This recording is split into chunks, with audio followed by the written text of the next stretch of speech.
AITA for divorcing my husband because he spent 10 minutes in the car during a family emergency. I, F, have been married to my husband, M, for 2 years. He has a habit of sitting in the car 5 to 10 minutes before entering the house. I don't know why he does it, but he talked about a past traumatic experience he had when he came home and caught his ex cheating on him. Because of that, he just spent few minutes in his car before he enters his home as response to his trauma. Now, I won't say that he's wrong in coping with what happened, but this has made me feel uneasy, and it had caused many fights between us. Like when we have guests, he'd sit outside before coming in, or when dinner is waiting on him and he'd take 10 minutes silently sitting in the car. I was worried that something might come up and he does not respond properly. And it happened last week. My 8-year-old son tripped and fell from the stairs and broke his ankle. He was in so much pain, and I called my husband to come take him to the hospital, and he rushed out of work, but then I called, and then I was stunned when I looked out the window and I saw him sitting outside the house in his car. I was both shocked and angry. I ran outside and I asked how long he was sitting in the car. He told me around 8 minutes. I asked why he didn't come into the house immediately to help, and he said he would after 2 more minutes.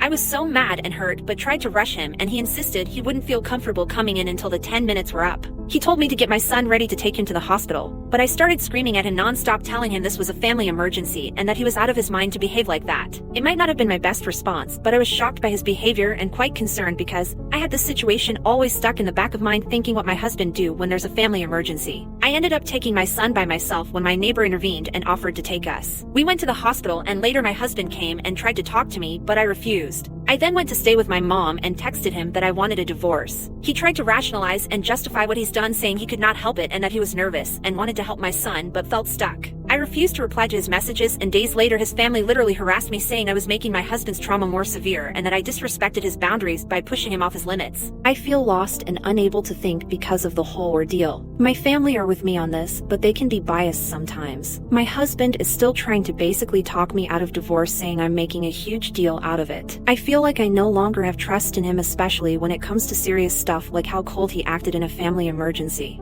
I feel lost and unable to think